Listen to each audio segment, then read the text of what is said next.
اور لفظوں کے بغیر ادب وجود میں نہیں آ سکتا. تو علامت تو ادب کا بنیادی وظیفہ، بنیادی حصہ، حصہ. جز ہے. جی. واہ واہ، ماشاء اللہ ماشاء اللہ. میں امید کرتا ہوں کہ جنہوں نے یہ سوال آپ کے لیے رکھا تھا، جنہوں نے آخری اس میں چھوڑا تھا کہ یہ ڈاکٹر نجیبہ عارف صاحبہ، ان کے لیے یہ سوال ہم چھوڑ کے جا رہے ہیں یہاں پہ پروگرام اختتام کرتے ہیں، تو کرتے ہوئے انہوں نے ایک سوال آپ کے لیے چھوڑا تھا. امید کرتا ہوں ان تک یہ جواب بھی پہنچ چکا ہوگا. جی ڈاکٹر صاحبہ، آپ چیئر پرسن ہیں اکادمی ادبیات کی. آپ کے دور میں اکادمی ادبیات کا معیار ہم نے دیکھا، بہت سارے دوست احباب بھی اس میں ذکر کرتے رہتے ہیں اور ہم لوگ دیکھتے بھی رہتے ہیں. ماشاءاللہ آپ نے بہت کام کیے. تو کیا نوجوانوں کے لیے تھوڑا سا بتائیے گا؟ ایک نوجوان نے اس دن بھی یہاں پہ بیٹھے بیٹھے ایک سوال کیا تھا. یہ تمام جتنے بھی سوال ہوں گے اکادمی ادبیات کی، یہ نوجوانوں اور سینئرز جتنے بھی ہیں ان کی طرف سے آپ کے لیے میں آپ کی پیش خدمت. تو یہ بہت شکریہ. نوجوانوں کے لیے آپ کا ایک اہم کام، اور اس کے حوالے اس کے علاوہ گلگت کے جو نوجوان ہیں وہ ان کی ناراضگی کا بھی کچھ ہے عنصر پایا جاتا ہے. آپ اس بارے بتائیے گا کیا آپ کے لیے. بہت اچھا کہ آپ نے یہ سوال کیا، تو مجھے موقع ملا کہ میں جی اپنے خیالات کا اظہار کر سکوں. میں نے جب اس منصب کو سنبھالا تھا تو جو پہلی بات اپنے اغراض و مقاصد کے حوالے سے کی تھی وہ یہی تھی کہ میرا بنیادی مقصد یہ ہے کہ ایک تو ادب کو ان ادب کے جو مضافات میں رہنے والے ادیب جی ہیں جی. ان کو ادب کے مرکزی دھارے سے جوڑا جائے. وہ لوگ جو جینون رائٹرز ہیں، جو ادب کے مرکز سے دور بیٹھ کر بالکل زمین سے جڑ کر اپنے سچے اور سچے تجربات کو بیان کر رہے ہیں، اور ادب کے مرکزی دھاروں میں ان کو وہ شناخت اور تشخص حاصل نہیں ہے، کسی طرح ان تک رسائی حاصل کی جائے. اس کے لیے میں نے حتی الامکان جو میرے وسائل کی حد تک ممکن تھا قدم بھی اٹھائے. مثال کے طور پر میں بہت سے شہروں میں گئی، چھوٹے شہروں میں گئی، وہاں کے ادیبوں سے ملاقات کی، وہاں پروگرام کیے. مثال جھنگ میں گئے، مردان میں، ملتان میں، اور کئی ایسے شہر، چترال میں گئی. چترال میں گرم چشمہ تک گئی اچھا ہوا. اور وہاں پر ان کے جو یدغا کے ادیب تھے ان سے ملاقات کی. تو اس طرح میں نے اپنے طور پر بہت کوشش کی ہے کہ ان ادیبوں تک رسائی حاصل کروں اور انہیں کسی طرح ادب کے مرکزی دھارے سے جوڑوں. اب جہاں تک نوجوانوں کی بات ہے، یہ تو میرا خیال ہے ہم میں سے کسی کو بھی اس سے اختلاف نہیں ہوگا کہ اگر نوجوان ادب سے وابستہ نہیں ہوں گے تو ادب کا مستقبل تاریک جی ہے. ایسے ہی. ہر نسل کے لیے یہ لازم ہے کہ وہ اس مشعل کو اپنی اگلی نسل تک پہنچائے، اور اگر وہ یہ روشنی منتقل نہ کر سکے تو وہ ایک ناکام نسل ہے. اس حوالے سے میری شروع سے یہ کوشش رہی ہے کہ نوجوانوں کو خاص طور پر ادبی دھارے میں لایا جائے اور ادب سے منسلک کیا جائے. دو تین میں باتوں کا آپ کے سامنے ذکر کر دیتی ہوں. ایک تو پچھلے دنوں ہم نے نسل نو نمبر نکالا ہے ادبیات کا، ادبیات. جس میں 40 سال سے کم عمر لکھاریوں کو شامل کیا گیا. اسی طرح ادبیات اطفال ایک ہمارا رسالہ ہے جس میں بچوں کا ادب شائع کیا جاتا ہے، اس کا بھی نسل نو نمبر نکالا گیا، یعنی اس کے لکھنے والے بھی 40 سال سے کم عمر تھے. تو یہ تو دو پبلیکیشن ہیں جو آن ریکارڈ موجود ہیں. اس کے بعد ہم نے پچھلے سال یوم آزادی کے موقع پر ایک 3 روزہ نوجوانوں کا ادبی میلہ، یوتھ لٹریچر فیسٹیول منعقد کیا. محدود وسائل تھے تو ہم نے اس کا یہ طریقہ اختیار کیا کہ ہم نے اخبار میں اشتہار دیا اور کہا کہ جو نوجوان اپنے طور پر اسلام آباد آ کر 3 دن اس میلے میں شریک ہو سکتے ہیں اور رجسٹر کرا سکتے ہیں اپنے آپ کو، وہ رجسٹر کروائیں. رجسٹریشن بالکل فری تھی، لیکن نوجوان اپنے وسائل سے اسلام آباد پہنچے اور 200 سے زیادہ نوجوانوں میں، جن میں 50% سے زیادہ طالبات لڑکیاں شامل تھیں، وہ اس میں رجسٹر ہوئے. ان نوجوانوں کو ہم نے 3 دن یہاں اسلام آباد میں رکھا، ان کی میزبانی کی، یعنی اکادمی کی حد تک میزبانی کی. ان کے لیے ہم نے 5 ورکشاپس کا انتظام کیا، جس میں عروض کی ورکشاپ تھی، کریٹیو رائٹنگ کی ورکشاپ تھی، پھر کاپی رائٹس کی ورکشاپ تھی. اس طرح مختلف طرح کی ورکشاپس کا اہتمام کیا گیا. پھر ان کے لیے مکالمے کا انتظام کیا کہ اس راولپنڈی اسلام آباد کی جتنے بھی نمایاں ممتاز اہل قلم تھے ان کے ساتھ ان کا مکالمہ رکھا گیا. اور آخری دن پھر ہم انہیں مری لے کر گئے، جہاں انہوں نے مشاعرہ کیا اور اپنی تخلیقات پیش کی، نہ صرف شعری تخلیقات بلکہ نثری تخلیقات بھی. جو لوگ نثر لکھتے تھے، افسانہ لکھتے تھے، انہوں نے افسانہ سنایا، جو ترجمہ کرتے تھے انہوں نے ترجمے کا حصہ سنایا، اور یوں ایک شو کیسنگ ہوئی ان کے کام کی، اور سینئر ادیبوں کے سامنے انہوں نے اپنی تخلیقات پیش کی. واہ، پھر ہم انہیں بوائے اسکاؤٹس کا کیمپ کا دورہ کرایا، گرلز گائیڈ کیمپ کا دورہ کرایا، تو ان کو زندگی کے ساتھ، سوسائٹی کے ساتھ، معاشرے کے ساتھ جڑنے کا اور معاشرے کے ساتھ کے مسائل کو سمجھنے کا ایک موقع فراہم کیا. تو یہ ایک بہت ہی خوبصورت تجربہ رہا، اور وہ لوگ جو ان 3 دنوں میں ہمارے ساتھ رہے وہ اب تک رابطے میں رہتے ہیں، اور یہ ان کی زندگی کا ایک یادگار تجربہ ہے. واہ، پھر اس تجربے سے فائدہ اٹھاتے ہوئے ہم نے ایک بالکل نیا کام یہ کیا جو اس سے پہلے غالباً پاکستان میں کبھی نہیں ہوا. باہر تو ہم دیکھتے ہیں رائٹرز ریٹریٹ کے نام سے یا رائٹرز ریزیڈنسی کے نام سے پروگرام ہوتے ہیں جس میں ادیبوں کو بلا کر ایک جگہ پر رکھا جاتا ہے اور انہیں موقع دیا جاتا ہے کہ وہ وہاں بیٹھیں، لوگوں سے ملیں، تجربات کریں اور پھر کچھ لکھیں. ہم نے اس میں تھوڑی سی تبدیلی کی، ہم نے اس میں ینگ رائٹرز ریزیڈنسی ہاں پروگرام جی، ہاں رکھا. جی، وہ ماشاءاللہ بہت اچھا. جی، اس کو بین الصوبائی اقامتی منصوبے کا نام دیا نوجوان ادیبوں کے لیے، جی. اور اس کے لیے ہم نے 30 سال سے کم عمر نوجوانوں کو شامل کیا. انتخاب کا طریقہ اس کا بھی یہی تھا کہ ہم نے اخبار میں اشتہار دیا، اور جن نوجوانوں نے اپلائی کیا انہوں نے اپنی تخلیقات کے نمونے بھیجے. اس کے لیے شرط یہ تھی کہ جو لوگ آئیں وہ پہلے سے ادیب ہوں. جی. ہم نے ان نوجوانوں کو نہیں بلایا تھا جو ادب ہاں، جو سیکھنا چاہتے سیکھنا تھے، جو چاہتے ابھی ابتدائی درجے پر ہیں. یہ ادیبوں کا پروگرام تھا، تو اس لیے وہ لوگ اس پروگرام کے لیے ایلیجیبل تھے جن کی پہلے سے کچھ کتابیں شائع ہو چکی تھیں یا کام. اس میں ہم نے خواتین کی نمائندگی کو، معذوروں کی نمائندگی کو، اقلیتوں کی جی نمائندگی جی. کو یقینی بنایا. اور ہمارے پاس چونکہ اقامت کے لیے محدود وسائل تھے تو ہم چاہتے تھے کہ ہر صوبے سے ہم 3 لوگ لے لیں، لیکن اتنی تعداد میں ہمیں درخواستیں موصول ہوئیں کہ ہمارے لیے انتخاب مشکل ہو گیا. تو ہم نے کل ہر صوبے سے 4 لوگوں کو پھر بلایا، واہ. جس میں خواتین بھی شامل تھیں، معذور بھی، اور اقلیتوں جی کے جی. سے تعلق رکھنے. یہ لوگ 10 دن ہمارے پاس رہے، اور ان 10 دنوں کا ایک ایک لمحہ ان کا شیڈیول تھا. ہم نے ان کو اسلام آباد اور راولپنڈی کے تمام علمی اور ادبی اداروں کا دورہ کروایا، تمام اہل علم و ادب سے ملاقات کروائی، ان کے ساتھ مختلف پروگرامز کیے جس میں اکادمی کے بک لانچ پروگرام تھے، جس میں غیر ملکی سفیر بھی شامل ہوئے، ان کی کتابوں کی بک لانچز ہوئے، اور اس طرح ان کو اسلام آباد اور راولپنڈی کی ادبی زندگی کا مکمل تجربہ دیا واہ. گیا. صبح سے لے کر شام تک ہمارے ساتھ وہ پروگرام انگیج رہے، مصروف رہے، نوجوانوں سے ملوایا، نوجوان ادیبوں سے شہر کے. پھر اس شہر کے اہم ادیبوں اور شاعروں نے انہیں اپنے ہاں چائے اور کھانے پہ بلایا، واہ. تو ایک سماجی زندگی کا ذائقہ بھی ان کو محسوس ہوا. تو یہ 10 دن کا انتہائی کامیاب پروگرام تھا جو ہم نے بہت ہی محدود وسائل میں اچھا ڈاکٹر صاحبہ، یہ مکمل کیا. ماشاءاللہ بہت اچھا پروگرام یہ آپ کا 10 روزہ، میں نے دیکھا اس کو، میں نے جی خود بھی دیکھا. اچھا، اس میں جو شاعر ادیب تھے وہ مختلف علاقہ جات سے تھے، مضافات سے بھی تھے، کوئی گلگت بلتستان کا بھی کوئی اس میں ذکر بالکل، تھا؟ 4 صوبوں سے، گلگت بلتستان اور کشمیر سے. اچھا. ہر علاقے کی نمائندگی موجود تھی. گلگت سے ایک خاتون بھی تھیں، ایک مرد بھی تھے، اور کشمیر سے ایک نوجوان تھے، پھر خوزدار سے، واہ واہ. پھر پنجگور سے، دادو سے، لاہور کے مختلف، ملتان سے، مختلف علاقوں سے لوگ. اب مجھے شہروں کے نام یاد اچھا، نہیں. واہ. مانسہرہ سے ایک نوجوان تھے.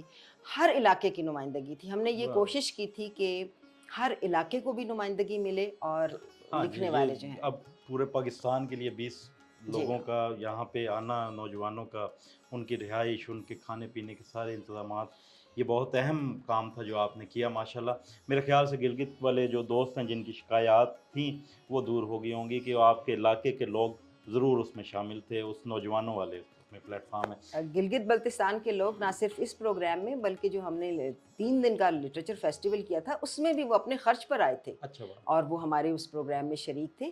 اور گلگت بلتستان کے ساتھ اگرچہ ہمارا وہاں صوبائی دفتر نہیں ہے، لیکن اب ہم نے صوبائی کانفرنسوں کا سلسلہ شروع کیا ہے. اچھا تو پرسوں سے پہلی کانفرنس ہو رہی ہے، کراچی میں ہو رہی ہے، ماشاء 2 دن کی صوبائی کانفرنس، جس میں سندھ کی تمام زبانوں کے ادیب شامل ہوں گے. اس کے بعد پشاور میں ہوگی، اس کے بعد لاہور میں، پھر کوئٹہ میں. اور گلگت بلتستان میں اگرچہ ہمارا دفتر نہیں ہے، لیکن ہم نے اپنے بی او جی کے ممبر سے درخواست کی ہے کہ وہ اگر ہمارے ساتھ تعاون کریں اور وہاں پر ہمارے ساتھ کوئی ایسا اشتراک کا سلسلہ بن جائے تو ہم انشاءاللہ گلگت بلتستان میں بھی اپنی صوبائی ایسی اچھا کانفرنس ڈاکٹر صاحبہ، منعقد یہ کریں. تو بہت اہم بات ہے کانفرنس کی. اسی تناظر کو تھوڑا سا آگے لے کے چلتے ہیں. کانفرنس جو ہے وہ آپ کے اس میں کوئی میرٹ بھی آپ نے کچھ طے کیا ہوگا، کوئی ادبا کا کوئی، اور اس میں جو لسٹ بنانے والے لوگ ہیں، یہ بھی ایک سوال ہے جو مختلف اس سے ہم تک پہنچتا ہے. تو یہ اس میں جو میرٹ ہے اور یہ جو لسٹ بنتی ہے یہ اکادمی ادبیات کے جو سینئرز ہیں وہ بناتے ہیں یا کوئی باہر سے کوئی شاعر ادیب بیٹھے ہوتے ہیں یا کوئی بورڈ آف ڈائریکٹرز ہے جو اس کو ترتیب دیتا ہے؟ ہر پروگرام کے لیے ایک باقاعدہ فارمیٹ ہوتا ہے. جیسے جب ہم نے یوتھ فیسٹیول کیا تھا ہم نے ادیبوں اور شاعروں کی ایک کمیٹی بنائی تھی اچھا. اور اس کمیٹی نے آزادانہ طور پر ان کا انتخاب کیا تھا. بالکل یہی معاملہ جب ہم نے رائٹرز ریزیڈنسی پروگرام کیا تو اسلام آباد کے ادیبوں اور شاعروں کو اسلام آباد کے لوگ اس لیے شامل کرتے ہیں کہ انہیں ہمیں ٹکٹ دے کے بلانا نہیں پڑتا. ظاہر ہے ہمارے لیے وہی فیزیبل ہے, ہم دوسرے شہروں سے نہیں بلا سکتے. یہاں پر بھی ماشاءاللہ بہت سینئر لوگ موجود ہیں. ہم نے یہ کوشش کی ہے کہ ان چیزوں کو خفیہ نہ رکھیں. ہم اپنی کمیٹیز اپنی جیوری کے ممبرز کا اعلان بھی کرتے ہیں تاکہ کوئی یہ نہ کہے کہ انہوں نے اپنے گھر کے لوگوں کو بلا کے تو جس سے مرضی سائن کروا لیے.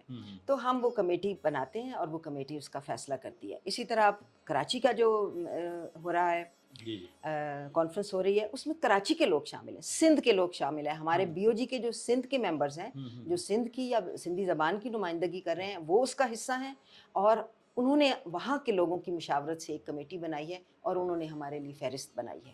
تو اس میں ہماری کوئی ذاتی رائے اور پسند ناپسند شامل نہیں ہے.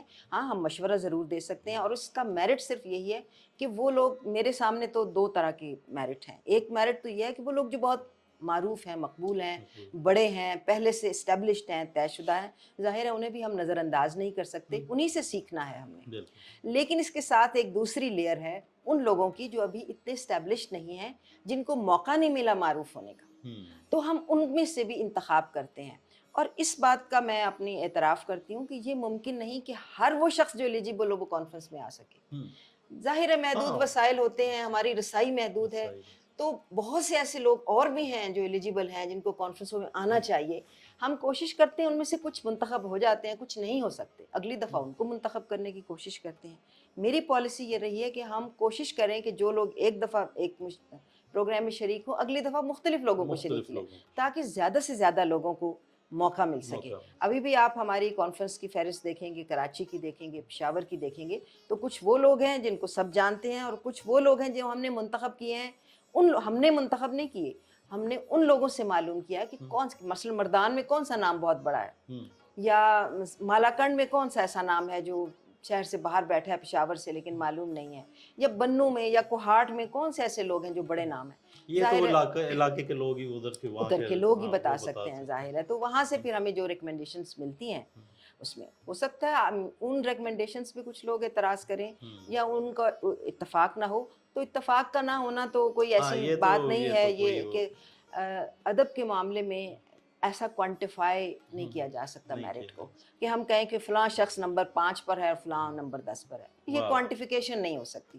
ادب کے معاملے میں ہمیں آراء پر ہی انحصار کرنا پڑتا ہے, تو اس کے لیے آراء پر انحصار کیا جاتا ہے اور ان لوگوں کو شامل کیا جاتا ہے. بہت خوبصورت بات. یہ تو اہم بات تھی جو ابھی کچھ دن پہلے بھی یہیں پہ ایک صاحب بیٹھے انہوں نے پوچھی تھی کہ مگر ڈاکٹر نجیبہ عارف صاحبہ آئیں تو میں ان سے یہ پوچھوں گا کہ میرٹ کیا ہوتا ہے. میں نے کہا یار یہ تو میں خود جا کے پوچھ لوں گا, اس میں کوئی اتنی بڑی بات نہیں ہے.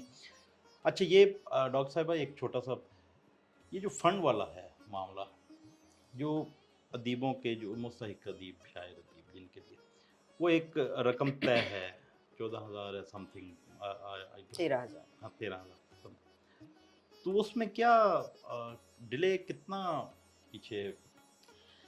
دیکھیے ایک بات عام طور پر لوگ نہیں جانتے, وہ یہ سمجھتے ہیں کہ یہ جو اسٹائپنڈ ہم دیتے ہیں یا وظائف دیتے ہیں یہ اکادمی کے بجٹ سے دیے جاتے ہیں. اچھا, ایسا نہیں ہے. اس کے لیے ایک علیحدہ اکاؤنٹ ہے. اس اکاؤنٹ میں گورنمنٹ کی طرف سے اتنی ہی رقم آتی ہے جتنی رقم طے شدہ ہے, اور اسی اکاؤنٹ میں سے ہم وہ دے سکتے ہیں. اپنے دوسرے بجٹ میں سے جو ہمارے روٹین کے لیے ملتا ہے اس میں سے نہیں دیتے. اب پہلی بات تو یہ ہے کہ جب سے میں آئی ہوں, پہلی جو ہماری بی او جی کی کانفرنس ہوئی تھی ہم نے اس میں یہ تجویز پیش کی تھی کہ اس رقم کو بڑھا کر, یہ 13,000 بہت کم ہے, اسے بڑھا کر 25 یا 30,000 کر دیا جائے. تو ہمارے بی او جی نے اس کو 25,000 کی منظوری دے دی. اس کے بعد ہم نے یہ دوسری تجویز دی تھی کہ 1,000 لوگوں کے لیے وظائف کا پہلے سے طے شدہ ہے, تو اس کو تعداد کو بڑھا کر 1,200 کر دیا جائے. بی او جی نے اس کی بھی منظوری دے دی. اس منظوری کے بعد اگلے مراحل ہیں۔ پچھلے بجٹ کے آنے سے پہلے بھی ہم نے یہ درخواست دی تھی کہ اس ہمارے اگلے بجٹ میں جس طرح بی او جی نے منظور کیا ہے ہمارے اس کو بڑھا دیا جی جائے، مگر چونکہ ملک کے حالات آپ کو معلوم ہیں، ہم، بجٹ کے اقتصادی مسائل کا شکار ہے ملک، تو ہمارے فائنانس کی طرف سے وہ تجویز منظور نہیں ہوئی۔ ہم، اس سال پھر ہم نے وہ تجویز پیش کی ہوئی ہے واہ، کہ وہ اس کو بڑھا دیا جائے، لیکن اس کو بڑھانا ہمارے اپنے اختیار میں نہیں ہے۔ ہم یہ کہہ سکتے ہیں، تجویز پیش کر سکتے ہیں، درخواست کر سکتے ہیں، جہاں موقع ملتا ہے ہم یہ درخواست کرتے ہیں۔ ہم، ابھی پچھلے دنوں ہمارے وزیر مملکت تشریف لائے تھے جی جی اکادمی کے دورے پر، ان سے بھی ہم نے یہ درخواست کی کہ اس بجٹ کو بڑھانے کی کوشش کی جائے، اور وہ بھی یقیناً انہوں نے وعدہ بھی فرمایا ہے، اور یقیناً وہ ایسا کریں گے۔ لیکن ظاہر ہے جو منظور کرنے والے ہیں ان کے سامنے کچھ اپنے مسائل ہیں۔ ہاں، تو پہلی بات تو یہ۔ دوسری بات یہ ہے کہ جب ہر سال میں یہ بجٹ ہمیں یکمشت نہیں مل جاتا، اچھا بلکہ اس کا 15% پہلے کوارٹر میں ملتا ہے، پہلی سہ ماہی میں، اچھا 25% دوسری سہ ماہی میں ملتا ہے، اچھا، تیسری سہ ماہی میں بھی اسی طرح، اور سب سے زیادہ ہمیں آخری سہ ماہی میں ملتا ہے۔ ہم، تو جس حساب سے وہ بجٹ ملتا ہے اسی حساب سے ہم اس کو تقسیم کر سکتے ہیں۔ ہمارے لیے یہ ممکن نہیں کہ ہم 3 مہینے میں پہلے 3 مہینے کا پورا بجٹ دے دیں، کیونکہ وہ آیا ہی 15% ہے۔ اگر وہ 15% آیا ہے تو جتنا آیا ہے اس کو ہم اسی حساب سے تقسیم کر دیتے ہیں۔ ہم، اس سال میں تاخیر ہوئی ہے، مجھے احساس بھی ہے، اعتراف بھی ہے، لیکن اس تاخیر کا سبب ہم نہیں تھے، اس کا سبب انتظامی مجبوریاں تھیں۔ ہماری طرف سے تو وقت پر درخواست چلی گئی تھی، ہم، لیکن چونکہ ہمارے ڈویژن میں انتظامی تبدیلیاں ہوتی رہیں، سیکریٹریز بدلتے رہے، اور ان انتظامی تبدیلیوں کے نتیجے میں جیسے آپ کو معلوم ہے کہ فائل بعض اوقات ایک سے دوسری، ہر نیا سیکٹری چاہتے ہیں، جو بھی سیکٹری صاحب آتے ہیں وہ چاہتے ہیں کہ ان کو بریفنگ دی جائے، ظاہر ہے وہ سمجھنا چاہتے ہیں کہ کیا ہے، وہ بریفنگ کے لیے ان کی مصروفیات بھی ہوتی ہیں، وہ وقت نہیں مل سکا، تو اس وجہ سے یہ تاخیر ہوتی رہی۔ اور اس تاخیر کی جس کی بنیاد پر ابھی تک اب وہ ہو چکا ہے، یعنی 2 کوارٹرز کا آ گیا، 1 کوارٹر کا بھی رہتا ہے، ہم، لیکن 2 کوارٹرز کا بجٹ ابھی عید کے بعد ہمیں یہ موصول ہوا ہے، اور وہ اب جانا شروع ہو گیا ہے، میرا خیال ہے اسی ہفتے میں لوگوں کو مل رہا ہے یا مل جائے گا۔ کیا کہنا ہے؟ کیا اس تاخیر میں یہ جو آپ بتا رہی ہیں 1 سال کی جو تاخیر کا جو معاملہ ہے، اس میں صرف اسی اکاؤنٹ کو وہی اکاؤنٹ جو ہے متاثر ہوا، یا آپ کے کچھ سیلری اکاؤنٹ یہ بھی متاثر ہوئے؟ نہیں، سیلری تو اے جی پی آر سے جاتی ہے، وہ ایک بالکل اچھا الگ ہے، اچھا، وہ وہ ایک الگ معاملہ ہے۔ ہم، ہمارا جو ریگولر بجٹ ہے وہ بھی اسی طرح ہمیں کوارٹرز میں ملتا ہے، ہم، لیکن ریگولر بجٹ میں تو یہ ہوتا ہے نا کہ 1 کوارٹر کا بھی تھوڑا سا پڑا ہوتا ہے، پھر اگلا بجٹ جب تک اچھا، آتا ہے تو اس سے گزارا ہو جاتا واہ ہے، واہ، لیکن اس میں چونکہ ہم نے دوسروں کو دینا ہوتا ہے اور ہم، اسی میں سے دینا ہوتا ہے، تو اس وجہ سے ہی، اور میں سمجھتی ہوں اس میں کسی کی بھی بدنیتی یا کوئی ہاں یہ وجہ شامل نہیں تھی، محض انتظامی سطح پر جیسے آپ کو معلوم ہی ہے کہ حکومت بدلتی ہے اور بہت سی چیزیں مسائل بڑھتے ہیں۔ تاخیر ہو جاتی ہے چیزوں میں، اس میں کسی کی کوئی ڈیلیبریٹ کوشش یا کوئی ہم، بدنیتی شامل نہیں ہے، لیکن تاخیر ہوئی ہے، 1 سال کی تاخیر نہیں ہوئی، 6-7 مہینے کی تاخیر ہوئی ہے، جی اس دفعہ وہ ہو رہے ہیں، پہلے بھی یہ تاخیر ہوتی رہی ہے، اس دفعہ کچھ زیادہ لوگوں نے اس پر ریئیکٹ کیا اس پہ زیادہ ریئیکٹ ہے۔ ہوا ہے، اس کی ایک وجہ یہ بھی تھی کہ میرے خیال سے کہ کچھ لوگ یہ بھی اکثر سننے میں، ہم ادب سے ہمارا بھی کچھ تھوڑا سا، کیونکہ پھرتے رہتے ہیں ڈھونڈتے رہتے ہیں، تو لوگوں کا کہنا یہ ہے کہ ایک تو صاحب بالکل برملا کہتے ہیں کہ ڈاکٹر نجیبہ عارف صاحبہ نے جو ہے وہ فلاں کی جگہ لی ہے اور سفارش سے وہ آ کے بیٹھ گئی ہیں۔ میں نے کہا یار یہ تو میں ان سے خود پوچھوں گا پہلے۔ اگر اتنی ہی سفارش میری ہوتی تو یہ مسائل مجھے درپیش نہ آتے، آئے تو یہ ایسی ہی سفارش ہوتی تو پھر فوراً فائلیں نکل جاتی۔ واہ واہ، اصل میں جب سفارشیں کامیاب نہیں ہوتی تو پھر نتیجہ اس طرح کے الزامات ہوتا ہے۔ یہ بہت اہم بات ہے۔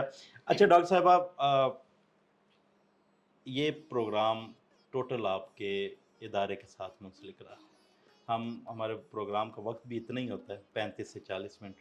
ہم چاہیں گے کہ آپ دوبارہ ہمارے پاس تشریف لائیں، کسی بے شک مئی میں کسی اس میں، یا جون کے کسی اس میں، یہ پروگرام آپ کے ادارے کے ساتھ اور آپ کے کام اور آپ کے جو معاملات ہیں، جو لوگوں کی شکایات ہیں، ان کا ازالہ بھی ہو گیا ہوگا۔